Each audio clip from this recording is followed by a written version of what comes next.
बिस्मिल्लाहिर्रहमानिर्रहीम। अस्सलाम वालेकुम नाज़रीन, आप यूट्यूब चैनल देख रहे हैं। मैं इमरान खान हूँ।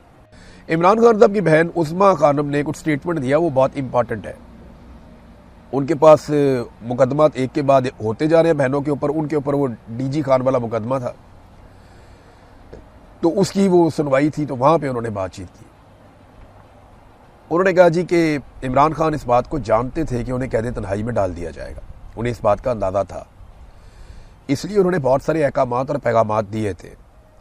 हमने वो तमाम पैगामात, चाहे वो एलानिया थे चाहे वो खुफिया थे, वो दोनों तरह के पैगामात हमने पार्टी तक और आवाम तक पहुंचा दिए। अब ये पीटीआई पे मुनहसर है कि उन्होंने क्या करना है। जेल से किसी भी किस्म के पैगाम की इस वक्त ज़रूरत नहीं है। आपको जो भी इंस्ट्रक्शन चाहिए थी इमरान खान से, वो इमरान खान दे चुके हैं, लिहाजा उस पर अमल दरामद करने का वक्त है। ये इमरान खान की बहन ने कहा, और ये पीटीआई पे मुनहसर है, और हम हर चीज़ बता भी चुके हैं। हमने तो ये भी दरख्वास्त भी की कि इमरान खान साहब का जो ट्विटर अकाउंट है वहाँ पे उनके पैगामात दोबारा चलाए जाएं। जिस पे ये नहीं किया गया, तो हमारी दरख्वास्त है पाकिस्तान तहरीक इंसाफ के कारकुनों से। उन्होंने कहा कि वो इमरान खान साहब के जो पुराने बयानात हैं जो उन्होंने दिए थे उस दौर में, वो निकाल कर चलाएं, ताकि पता चले कि इमरान खान ने कौन सी वाज़े इंस्ट्रक्शंस दी थी। बहरहाल तहरीक इंसाफ ने पेशावर में जलसा करने का फैसला किया है, तो क्या इस जलसे के बाद वो एक तहरीक का आगाज़ कर पाएंगे? देखें, मार्जिन ही बहुत थोड़ा रह गया है सुहेल अफरीदी के पास।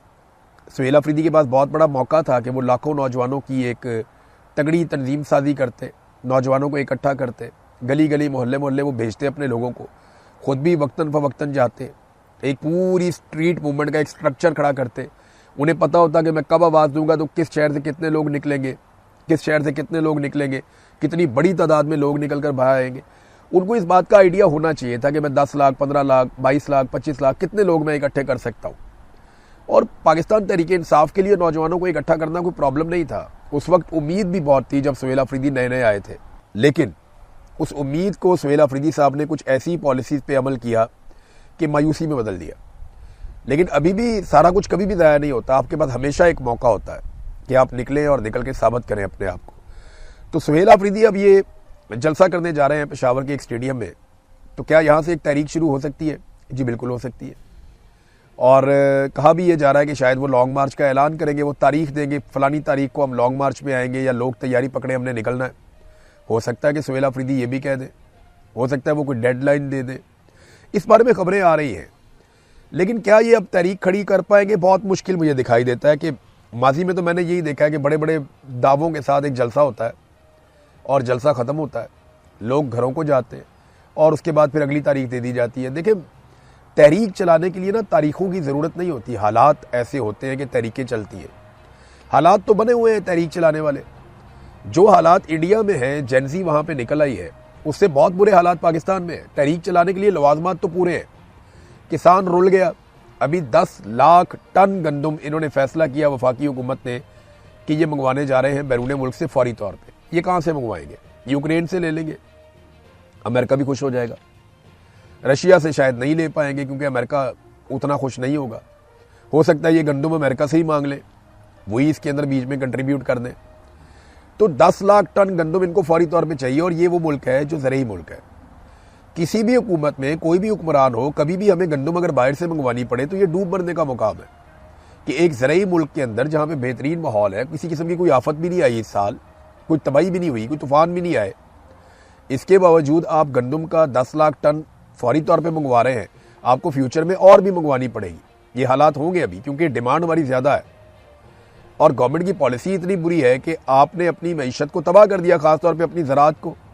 किसान बिल्कुल खुश नहीं है। ना किसान के साथ खड़ी हो पाई पीटीआई अपोजिशन के तौर पे, ना मजदूर के साथ, ना किसी गरीब के साथ, ना तालिब इल्म के साथ, ना नौजवान के साथ, ना बिजली के बिलों के ख़िलाफ़, ना गैस के बिलों के ख़िलाफ़, ना ये खड़े हो पाए पेट्रोल की बढ़ती हुई कीमतों के ख़िलाफ़। तो इन्होंने तो किसी किस्म का कोई पब्लिक का हाथ ही नहीं पकड़ा। इन्होंने जब भी कभी मुश्किल या मुसीबत आई तो पब्लिक के साथ खड़े होना चाहिए था। ये कभी पब्लिक के साथ खड़े ही नहीं हुए। इन्होंने पब्लिक की बात ही नहीं सुनी, और पब्लिक को ये कहते हैं कि वो निकलते नहीं है, वो हमारे पीछे नहीं आते, वो हमारे साथ खड़े नहीं होते। तो फिर आप कैसे उनसे इस किस्म के शिकवे और गिले कर सकते हैं? भारत में जो जेनजी है उसके पीछे अब भारत में कुछ लोग बोलना शुरू हो गए कि पाकिस्तान का हाथ है। खुदा का नाम ले यार, हम अपने बखेड़े हमसे नहीं संभाले जा रहे।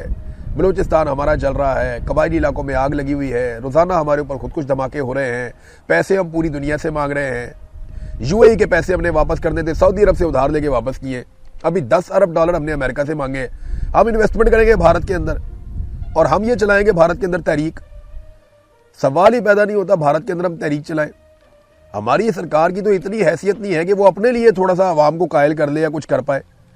हमारी सरकार पाकिस्तान के अंदर 10,000 बंदे का इज्तिमा नहीं कर सकती। आप कह रहे हैं इंडिया के अंदर वो इज्तिमा करवा रहे हैं बहुत बड़े बड़े, तो ये जेनजी के पीछे पाकिस्तान है, तो ये सब झूठ है। ये ना दोनों मुल्कों की जो एस्टेब्लिशमेंट और हुकूमत है ना, ये जब भी कोई बोंगी मारते हैं ना या अपनी नालायकी और नकम्मेपन को छुपाते हैं तो ये दूसरे मुल्क के पीछे छुपा देते हैं। पाकिस्तान में ज़रा कुछ हो जाए, फितनतुल हिंदुस्तान, भारत इसके पीछे है, पाकिस्तान का दुश्मन मुल्क भारत इसके पीछे है, अपनी नाअहली के ऊपर बात नहीं करते। इसी तरह भारत में ज़रा कुछ हो जाए वो उठा के पाकिस्तान पर डाल देते हैं। तो यहाँ पे ना इन्होंने एक अच्छा वतीरा पकड़ा हुआ है कि तुम मेरी बुराई कर देना, मैं तुम्हारी बुराई कर दूंगा, मेरे लोग भी मुतमईन हो जाएंगे, तुम्हारे लोग भी मुतमईन हो जाएंगे। तो तरीका वारदात तो ये है। इमरान खान की हम बात कर रहे थे, तहरीक की बात कर रहे थे, तो तहरीक जो है वो तारीखों की मोहताज नहीं होती। हालात ऐसे बन जाते हैं कि तहरीक चल पड़ती है। हालात तो बने हुए हैं, क्या तहरीक इंसाफ चला पाएगी? अब तक का ट्रैक रिकॉर्ड कहता है कि मुश्किल है, लेकिन मायूसी तो बिल्कुल भी नहीं होनी चाहिए। कभी कभी आपको थोड़ी सी उम्मीद रखनी चाहिए कि शायद कोई तहरीक चले और ह्यूमन राइट्स के लिए आवाज़ उठाई जाए। सुप्रीम कोर्ट ने एक बड़ा अजीब काम कर दिया। जब ऐसे काम होते हैं ना तो फिर और ज़्यादा अदलिया से मायूसी होती है। सुप्रीम कोर्ट का एक बेंच बना था 3 रुकनी, जस्टिस मोहम्मद अली मदर साहब, इनकी सरबराही में। ये 3 रुकनी बेंच ने फैसला ये दिया है कि नैब के जो केसेस हैं इनके ऊपर जब ये सुप्रीम कोर्ट में केसेस आएंगे ना जमानत के लिए, तो ये सुप्रीम कोर्ट ऑफ पाकिस्तान नहीं सुनेगी बल्कि आईनी अदालत सुनेगी, वफाकी आईनी अदालत ये केस सुनेगी। अब आईनी अदालत में सारे जजेस अपनी मर्जी के मिलिट्री एस्टेब्लिशमेंट ने बिठाए हुए हैं। उन्हें तो अगर कोई छोटा मोटा फौजी ऑफिसर भी फैसला लिखकर लाकर दे दे तो वो पढ़ के सुना देंगे। आईनी अदालत की औकात इतनी है और वो दिखाई भी देती है। जिस तरह उन्होंने मखसूस नशिस्तों का मामला किया, जिस तरह उन्होंने फौजी अदालतों का मामला किया कि सिविलियंस को वो सजा दे सकती है, तो वो आईनी अदालत कुछ भी कर सकती है। अब ये फैसला जस्टिस मोहम्मद अली मदर साहब ने 3 रुकनी बेंच ने फैसला क्यों दिया? देखिए, ये फैसला इमरान खान से जान छुड़ाने के लिए कि इमरान खान का केस सुप्रीम कोर्ट में आए ही ना, क्योंकि अल्टीमेटली इमरान खान का case supreme court of Pakistan में आना था, लेकिन उसको आईनी अदालत में भेजा जाएगा। ये नैब के केसेस की अपीलें अब आईनी अदालत में जमानत के मामला जाएंगे। इस्लामाबाद हाई कोर्ट ने यह तय कर दिया है कि उन्होंने इमरान खान को और बुशरा बीबी को सजा देनी ही देनी है। अब जो मर्जी कर ले, उन्होंने सजा देनी ही देनी है, क्योंकि अदलिया को कंप्रोमाइज किया गया है।